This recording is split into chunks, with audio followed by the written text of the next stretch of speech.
njye nahise nduka ya mpano nkavuga singuye ya mpano singuye ikibazo baramanura dore amaguru y'ura mukobwa nzamure murebe cy'amashusho muyashinga y'amano kai barayafashe bari kumwe ari babiri uya ni umwana w'imyaka 10 akavuga ikintu kimwe umunota amasegonda oya tuvugisha ukuri mureke mbabaza njye nawe dufashe ayo masegonda ndayaguburetse abantu bavuga ko yakuyemo inda nta wagiye kuzimukuramo kugira abahari ko ari umudokiteri ibyo ni harabika niba ari byo koko niba vava yarakuyemo izo nda 3 za yamano mu mwaka umwe byari bikwiye ko azikuramo ikintu cya mbere kabiri kubera bikoze biha uburenganzira y'amano bwo kumugenza kuriya umuntu gukoriramo inda uwo nguwo nta na respect wamuha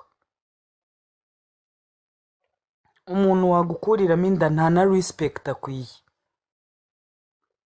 niba ibyo bintu ari ibyanyabyo y'amana ashobora no kuba wenda ajya ashyiramo n'agacupa agahita avuga ati wowe n'ibintu nkorera ariko piyoni ikatekereza unteye inda rimwe nk'uko y'amana bivugwa turi kugendera kuri ku byo yavuze ibyo twumvise unteye inda rimwe unteye inda kabiri unteye inda gatatu none se mani uwo muntu wundi waba umumaze iki kandi urabizi rero uburetse kubwire nesa reka mbisubiremo ngo reka musubize barambajije reka nsubize sibyo uwo muntu nta kintu na kimwe waba uri kumumaza kandi ubizi neza ko byuka mu gitondo ukajya gushaka ubuzima kugira ngo mubeho none se umugore mu rugo utakubyariye umugore mu rugo utakubyariye amaze iki nta na kimwe nesa usubije neza umushiki wacu sibyo ndashaka mubaze mama sibyo yego uhagarariye hehe uvuga ko vava ari umugore wa y'amana biri hehe icya mbere mpagararaho ko ari umugore we yego sibyo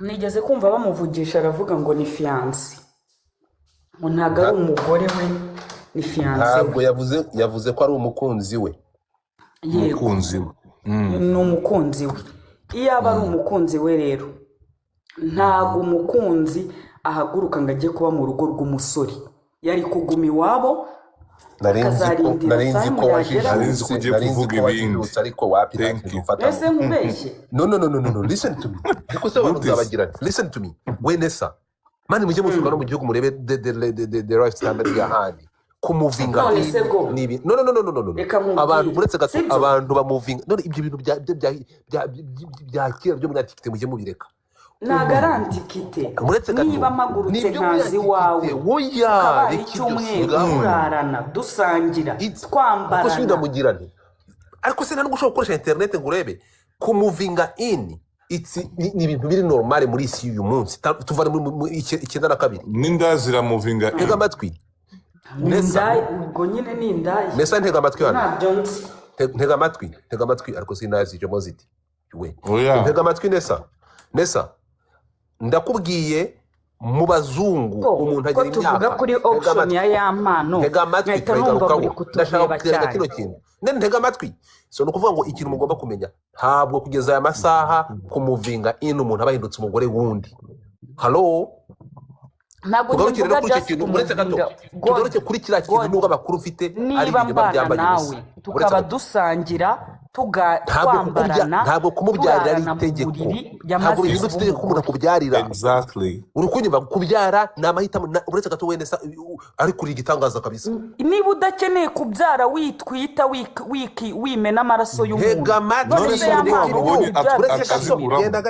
genda gake wari uzi ko kuvanamo inda bigize icyaha bite byawe ariko ibi ngibi uri kwivugisha uretse gato ibi ngibi uri kwivugisha gutya ibi uri kwivugisha gutya wari uzi ko uyu mwana babanje kumushinja ngo yanze ariko uretse gato ariko se gufata uruhande kandi mbere y'abantu bamaze gufata uruhande nta kintu naba nyibivuzeho godi kandi wamaze kuvuga mwamaze gufata uruhande mujya mwigira rero ingenge urabivuga nta kintu wabivugaho kandi wamaze kubivuga njye urabizi nyapfa kuvuga ku kintu ndakubaza uravuga birenze ibyo wavuze. Listen to me. ibiki Wowe wamaze navuze kwishira deja wowe wamaze kwishira mu mutwe uvuga ko ya mpano ngo hari abantu ngo bashatse kumurangiza ngo nyuma yuko agiye muri performance agaperforming ngo akaba successful. reka nkubwire No. Tega amatwi. Uretse gato Godi, aba ni tandukanye ibintu abanyarwanda bari muri tandukanye ikibazo comment cya reka ya batubwire mpano uko n'umugore we. babyumva. Listen Vanessa, tandukanye ikibazo cy'umugore we. none se ubundi Ariko mwaretse twabona ko ya mana ari mu twabona maboko ataraye reka bakabikora ninavuge nyine twumve reka umwe mvuge muri Nessa. kakuvugiramo. Eh. Reka ntimuzi no kuganira. That's the big problem you have, you people. Tugende gatoya twumvikane kuri iki kintu.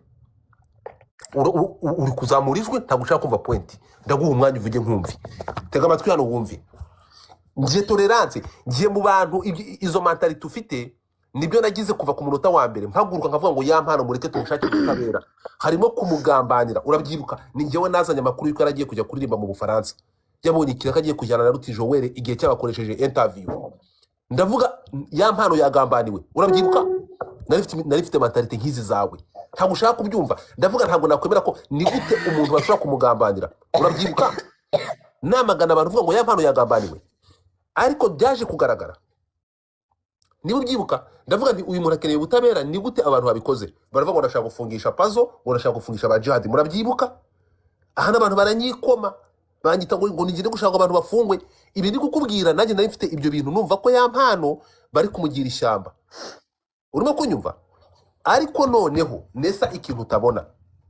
Iyo ikintu kibaye reka twemere ko bamugiriye ishyamba da. Nkuko wamaze kugishyira mu mutwe wowe wumva ko ari abantu babiri inyuma. Abo bantu bari inyuma yo kugambanira ya mpano. Ikosa rya mbere ryarabaye kubera iki ataryigiyemo. Reka nkubaze ikintu kimwe. Abagiye kugambanira ya mpano bagambaniye ya mpano bafatura mwana w'umukobwa mushyira mu icuraburindi. Hagati ya mpano n'uyu mwana w'umukobwa wivugira mugiye kurangiza. Hagati ya mpano mu gusakaza ari ama video yafashwe na ya mpano. Ninde wasebye ninde muntu wagushisha no kurusha undi. Godi mureke tujye tunyuza ibintu mu mucyo tutabogamye kuki amashusho muyashinze y'amano ko barayafashe bari kumwe ari babiri. Uya ni umwana w'imyaka 10. Tugere gatoya ayo mashusho Godfather kamwe ikintu kimwe umuntu twasegonda oya tuvugisha ukuri mureke mbabaza nje nawe dufashe ayo masegonda ndayaguburetse. Nessa kuri iriya video twarahagurutse twamagana babigizemo uruhari aya masaha abaketswe barafunzwe. Siko bimeze? Hanyuma ya mpano nyuma yaho yaje kwitwara ati nk'umuntu wahuye n'ikibazo yaje kubyitwara mwate yabyitwayemo ate.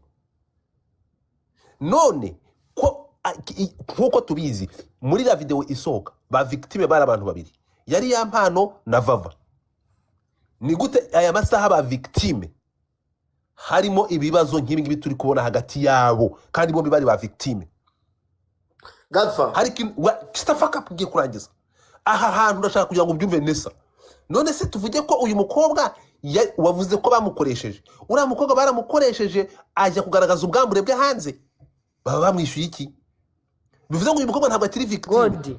Uburetse gato none se go bivuze ngo umwana bariki ushaka kugaragaza wabivuze mu kanya naceceka muri live oya ntabwo nje ntacyo nshaka kugaragaza watinyutse uravuga ngo uyu mukobwa yakoreshwa.